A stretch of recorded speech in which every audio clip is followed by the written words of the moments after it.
পবিত্র মক্কা নগরী থেকে ওমরাহ করে আসার পরে পুরোপুরি বদলে গেছেন জনপ্রিয় অভিনেত্রী অহনা রহমান। তিনি ২০২৪-এর শেষে ওমরাহ করতে যান, আর ১ জানুয়ারিতে তিনি ফেসবুকে পোস্ট করে তা ভক্তদের জানিয়ে দেন। পবিত্র মক্কা নগরীতে ওমরাহ পালন শেষে তার ভেরিফাইড ফেসবুক পেজে ২টো পোস্ট করেন এবং আল্লাহর কাছে শুকরিয়া আদায় করেন। সেখানে তিনি পবিত্র কাবা শরীফকে সামনে রেখে ছবি শেয়ার করেছেন। ওমরাহ পালন করার পরপরই নিজেকে পুরোপুরি বদলে ফেলেছেন অহনা, এমনকি তার পোশাক আশাকেও যথেষ্ট পরিবর্তন চলে এসেছে। সেই সাথে চেহারার মধ্যেও পরিবর্তন চলে এসেছে। মুসলিম নারীর পোশাক বা চলন যেমন হয়, তার চেহারার মধ্যেও সেই পবিত্র দিকটি যেন ফুটে উঠেছে। আগের লাইফস্টাইলের সাথে বর্তমান লাইফস্টাইলের ব্যাপক পরিবর্তন এসেছে, যা কিছুটা অবাক হওয়ার মতোই। বিভিন্ন জায়গায় তাকে বোরখা এবং হেজাব পরে যেতেই দেখা গেছে, এমনকি শো বা অ্যাওয়ার্ডের ফাংশনে বোরখা হেজাব পরেই ক্যামেরার সামনে এসেছেন।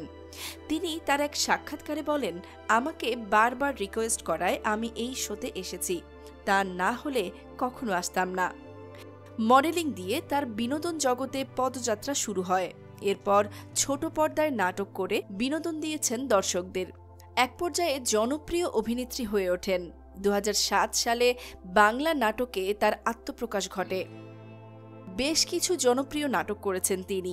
তার অভিনীত কয়েকটি জনপ্রিয় নাটক হল শ্বশুরবাড়ি নোয়াখালী, ভালোবাসিয়া গেলাম ফাঁসিয়া, বেস্ট ফ্রেন্ড ফরএভার, এক্স ভাবি, গুন্ডা গার্লফ্রেন্ড ইত্যাদি। অভিনেত্রী হয়ে ওঠার পেছনে তার মায়ের অবদানটাই সবথেকে বেশি। কলেজ জীবনে বিনোদন বিচিত্রা ও ফটোসুন্দরী প্রতিযোগিতায় তিনি অংশগ্রহণ করেন এবং শীর্ষ ৫-এ তিনি জায়গা করে নিয়েছিলেন। এরপর থেকেই তার মিডিয়াতে আসার ঝোঁক ওঠে। চাকরির প্রেম চলচ্চিত্রে অংশগ্রহণের মাধ্যমে তিনি সিনেমায় অংশগ্রহণ করেন।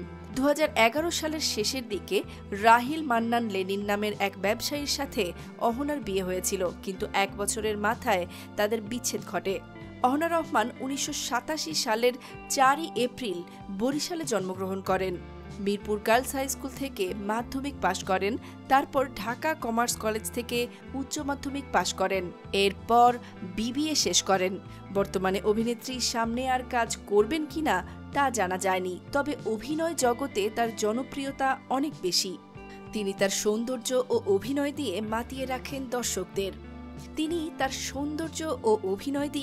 মাতিয়ে রাখেন দর্শকদের।